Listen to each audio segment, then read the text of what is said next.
Rarement une ouverture d'un salon de l'agriculture aura été aussi chaotique. Des bagarres au milieu des allées entre agriculteurs et CRS, un président de la République chahuté, obligé de revoir ses plans. Rien ne s'est passé comme prévu ce matin porte de Versailles, au point que l'ouverture au public a dû être retardée. Nous reviendrons dans quelques instants sur les propositions d'Emmanuel Macron pour calmer la colère du monde agricole. Mais avant, allons justement dans les allées de ce salon. Geoffrey Branger, après un moment d'attente, les visiteurs peuvent enfin déambuler, mais pas partout encore. Eh bien, les visiteurs peuvent profiter du salon, mais pour l'instant, le pavillon 1, où se trouve la star de cette année, la vache oreillette et tous les bovins, est encore fermé à cause des événements de ce matin. Alors forcément, cette situation agace les visiteurs comme Nathalie et Virginie, qui viennent de Moselle avec 4 enfants. Un peu déçu, mais je pense que la cause, elle doit être juste. C'est toujours le petit qui paye, quoi, en fait. Hein. Voilà, on a payé l'entrée, on a 1h30 de retard, ils ne laisseront pas ouverts. 1h30 de plus. On venait principalement pour le pavillon 1 en plus, pour les enfants.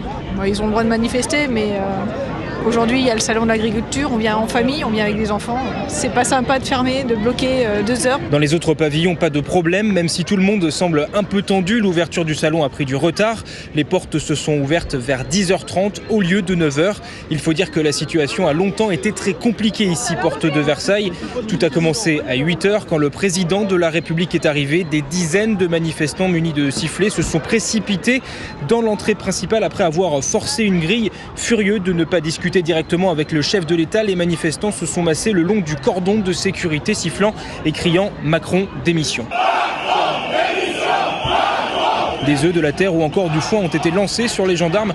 Une ambiance très tendue, il y a eu des heurts, des bousculades, de nombreuses chutes. Si depuis la situation s'est améliorée, le calme est revenu, la moindre étincelle pourrait bien raviver cette colère ici, porte de Versailles. Geoffrey Branger au salon de l'agriculture. Alors loin du programme, imaginez le président de la République a vécu une matinée mouvementée, démarrée avec les représentations syndicales autour d'une table, faute de débat.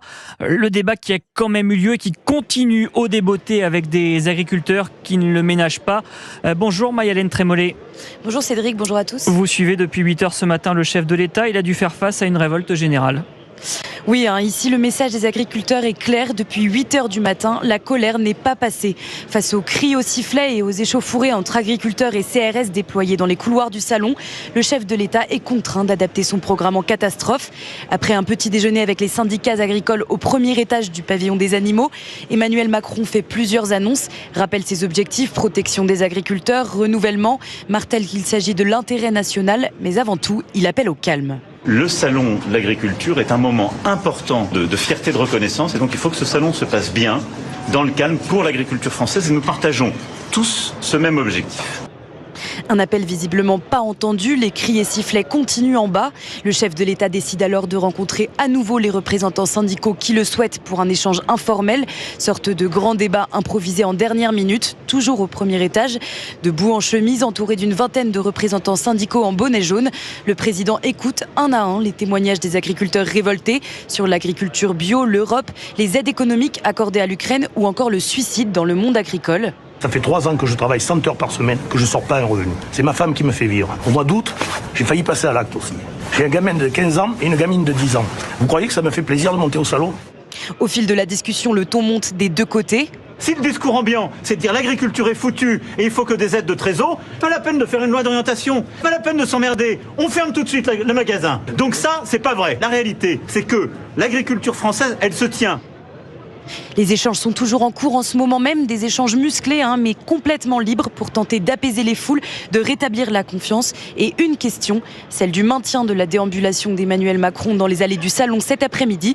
Une option restée pour l'instant à l'état d'hypothèse. Merci Mayalène Trémollet en direct du salon de l'agriculture.